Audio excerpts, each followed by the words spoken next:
Assalamualaikum warahmatullahi wabarakatuh. Hai semuanya, saya Indah Febrianti dari jurusan Pendidikan Biologi Untirta. Saya membuat video ini dalam rangka untuk memenuhi tugas landasan pendidikan mengenai landasan historis pendidikan di Indonesia. Sebelumnya kita harus tahu pendidikan itu apa. Pendidikan adalah suatu proses pembelajaran yang dilakukan secara sadar yang bertujuan untuk membantu peserta didik, mengembangkan potensi dan minat peserta didik, serta memberikan keterampilan kepada peserta didik yang nantinya berguna untuk dirinya dan masyarakat. Dalam kajian sejarah landasan historis pendidikan dibagi menjadi dua hal pokok. Yang pertama ada latar belakang sosial dan budaya, yang kedua yaitu pendidikan. Yang pertama, pada zaman purba, dilihat dari latar belakang sosial dan budaya, kebudayaan pada zaman purba sudah berkembang pada nenek moyang bangsa Indonesia. Pada zaman purba ini disebut sebagai Paleolitikum dan sudah berkembang pada tahun 1500 sebelum Masehi dan disebut sebagai Neolitikum. Pada zaman purba, kebudayaannya tergolong kebudayaan maritim dan mereka menganut kepercayaan ada dua jenis, yaitu animisme dan dinamisme. Yang kedua, pendidikan. Pada zaman purba, tujuan pendidikan yaitu mempersiapkan agar generasi muda berikutnya dapat mencari nafkah, dapat membela diri, dapat berkehidupan bermasyarakat, serta taat dalam nilai kepercayaan yang mereka anut. Pendidikan dilaksanakan pada lingkungan keluarga dan lingkungan bermasyarakat. Kurikulum pendidikannya yaitu meliputi pengetahuan, sikap, nilai-nilai kepercayaan yang mereka anut dalam upacara kegiatan keagamaan dalam rangka menyembah nenek moyang, keterampilan dalam mencari nafkah, dan pendidikan dalam kehidupan masyarakat. Yang kedua, pada kerajaan Hindu-Buddha. Dilihat dari latar belakang sosial dan budaya, banyak orang-orang, saudara-saudara dari luar datang ke Nusantara. Salah satunya orang-orang yang berasal dari India datang ke Nusantara melakukan hubungan perdagangan. Lambat laun kebudayaan tersebut mengalami perubahan. Contoh perubahannya yaitu struktur sosial yang menimbulkan dua golongan manusia. Ada golongan menjamin dan golongan dijamin. Golongan menjamin yaitu rakyat jelata dan golongan yang dijamin yaitu raja dan pengawal. Menurut para ahli, pada abad ke-5 Masehi dimulailah zaman sejarah di negeri kita dengan ditemukannya tulisan tertua huruf Palawa dengan bahasa Sanskerta yang ditemukan di dekat Bogor dan Kutai. Dilihat dari pendidikan pada zaman kerajaan Hindu-Buddha, pendidikan diselenggarakan dalam kehidupan keluarga, kehidupan masyarakat, dan pada lembaga-lembaga pendidikan. Lembaga-lembaga pendidikan pada zaman kerajaan Hindu-Buddha ini disebut pesantren atau perguruan, dan yang mengajarnya adalah kaum Brahmana, namun diganti menjadi para empu yang akan mengajar pada perguruan tersebut. Perguruan dibagi menjadi beberapa tingkatan. Tingkatan pertama yaitu perguruan keraton yang berisi orang-orang yang berasal dari kerajaan dan kaum-kaum bangsawan. Tingkatan yang kedua yaitu perguruan pertapa yang berisi murid-muridnya yaitu rakyat jelata, namun pada perguruan pertapa ini empunya memilih murid-murid tertentu. Dan pada zaman kerajaan Hindu-Buddha ini pendidikan masih bersifat terbatas. Tujuan pendidikan pada zaman kerajaan Hindu-Buddha yaitu agar peserta didiknya dapat taat terhadap agama yang dianut, bisa membela diri, bisa membela negara, serta mampu hidup bermasyarakat. Kurikulumnya meliputi agama, bahasa Sanskerta yang di dalamnya terdapat pengajaran membaca dan juga menulis huruf Pallawa, serta memiliki keterampilan untuk membuat candi. Bisa dilihat di Indonesia banyak ditemukannya candi-candi seperti Candi Borobudur, Candi Medut, Candi Tikus, dan lain sebagainya.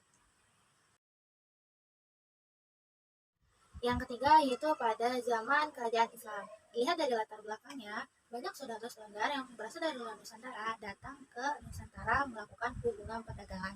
Saudara-saudara tersebut beragama Islam dan kebudayaan tersebut akhirnya sedikit demi sedikit mengalami perubahan.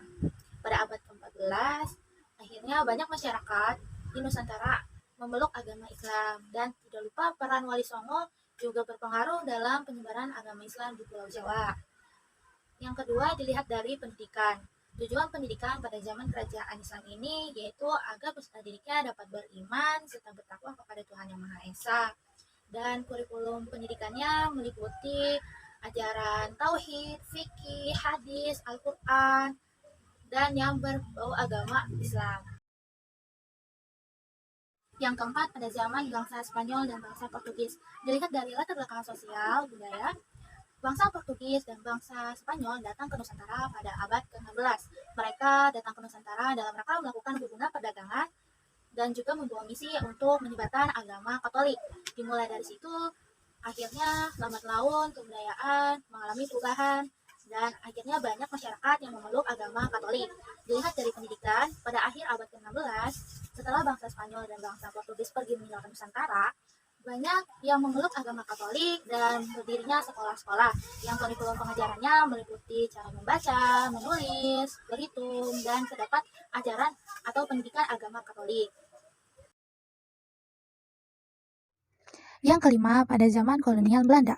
Dilihat dari latar belakang sosial dan budaya, pada tahun 1596, bangsa Belanda datang ke Indonesia dengan tujuan awal untuk melakukan hubungan perdagangan. Namun lambat laun, bangsa Belanda menjadi serakah dan ingin menguasai bangsa Indonesia dengan menjajah bangsa Indonesia.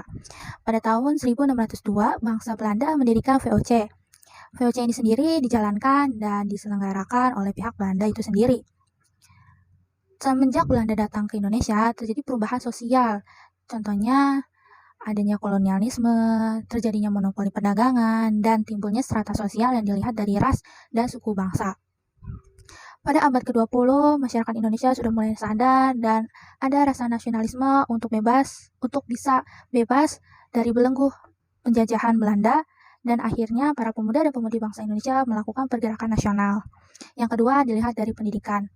Pendidikan pada zaman kolonial Belanda ini diselenggarakan menjadi dua macam, yaitu yang diselenggarakan oleh pihak Belanda itu sendiri dan yang kedua diselenggarakan oleh pergerakan nasional.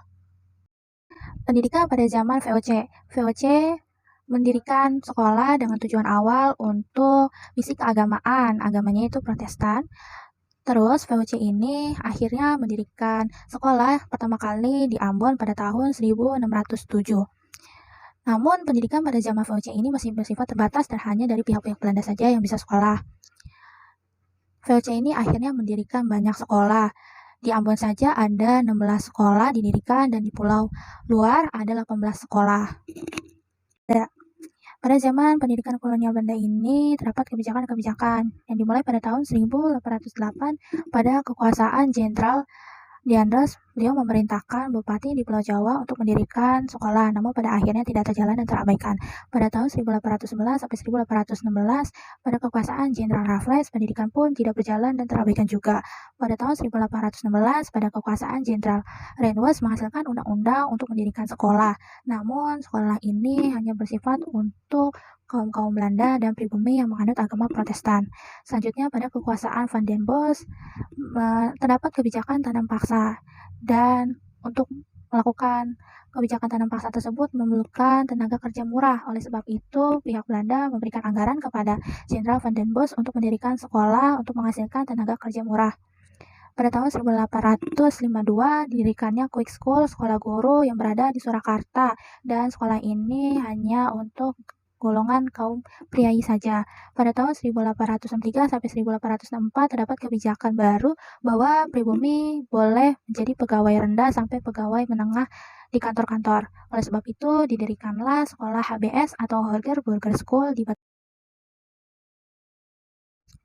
Pendidikan pada zaman pergerakan nasional dan zaman militerisme Jepang. Dilihat dari latar belakang sosial dan budaya, sejak bangsa Belanda datang ke Indonesia dan melakukan penjajahan, mulai nampak perubahan-perubahan, diantaranya ada perubahan politik, ekonomi, sampai pendidikan. Dan pada zaman kolonial Belanda ini, pendidikan masih bersifat terbatas dan hanya diperuntukkan untuk golongan kaum bangsa Belanda dan golongan kaum priai, sedangkan rakyat biasa tidak diperkenankan untuk mendapatkan pendidikan. Dilihat dari faktor-faktor tersebut, maka kaum terpelajar terdorong untuk melakukan pergerakan. Sejak kebangkitan nasional 1908, banyak pergerakan-pergerakan yang dimulai dari partai-partai dan organisasi-organisasi dengan jalur politik, ekonomi, serta pendidikan. Pergerakan-pergerakan tersebut lebih menitikfokuskan pada pendidikan. Oleh karena itu, di setiap pergerakan terdapat anggaran untuk pendidikan. Yang kedua, Budi Utomo. Budi Utomo didirikan pada tahun 1908 dan pada kongres pertamanya mereka menegaskan ingin memajukan bangsa Indonesia serta memajukan pengajaran, pertanian, perdagangan, peternakan, dan lain sebagainya.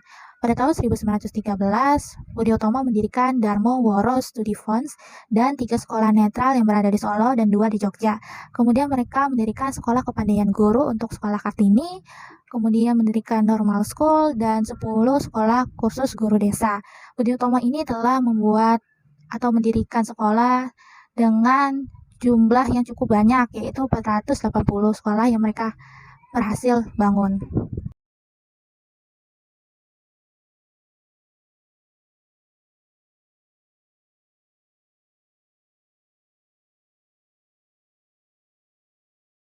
Oke, itu saja yang dapat saya sampaikan. Kurang lebihnya mohon maaf. Wassalamualaikum warahmatullahi wabarakatuh. Terima kasih.